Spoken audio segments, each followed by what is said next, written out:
এই হচ্ছে সেই সুন্দর ক্যাফেটেরিয়াটা আমরা এসে গেছি। অনেকগুলো সিঁড়ি পেরিয়ে আসতে হলো বলে মাঝখানে আমি ভিডিওটা একটু বন্ধ করেছিলাম, কারণ সিঁড়িতে যদি পড়ে যাই। তো এইটা হচ্ছে শহরটা ওই দূরে ফেলে এসেছি আমরা, আর এইটা হচ্ছে ক্যাফেটেরিয়াতে যাওয়ার রাস্তা। যথারীতি পাহাড়ে যেরকম সৌন্দর্য থাকে, অর্থাৎ ফুলের মানে অযত্নেরই ফুল ফুটে থাকা, দেখুন। আর এই ক্যাফেটেরিয়াটা কিন্তু একদম পাহাড়ের ওপরে। তো এতগুলো সিঁড়ি যাচ্ছি, গিয়ে দেখাচ্ছি। আমরা এখন চলে এসেছি ওই ক্যাফেটেরিয়াতে। এটা পুরো পাহাড়ের মাঝখানে একদম।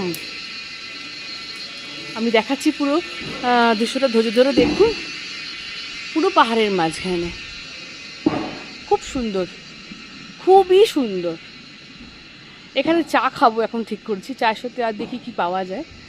কিন্তু এরকম পাহাড়ি একটা সৌন্দর্যের মধ্যে পাহাড়ের মাঝখানে বসে চা খাওয়া, আর দেখুন সেই দূরে ওই শহরটা দেখা যাচ্ছে।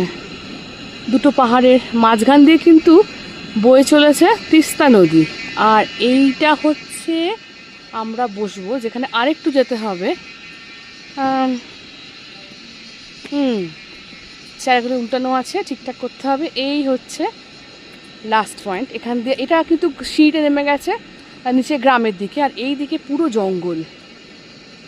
আওয়াজ পাচ্ছেন কিনা জানি না, প্রচণ্ড ওই এখানকার পাহাড়ি যে পোকা হয় না, ঝিঝি পোকা টাইপের কিছু ডাকছে একটা।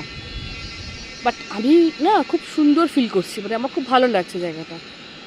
এরকম জায়গায় বসে চা খাওয়াটা দুর্দান্ত অভিজ্ঞতা।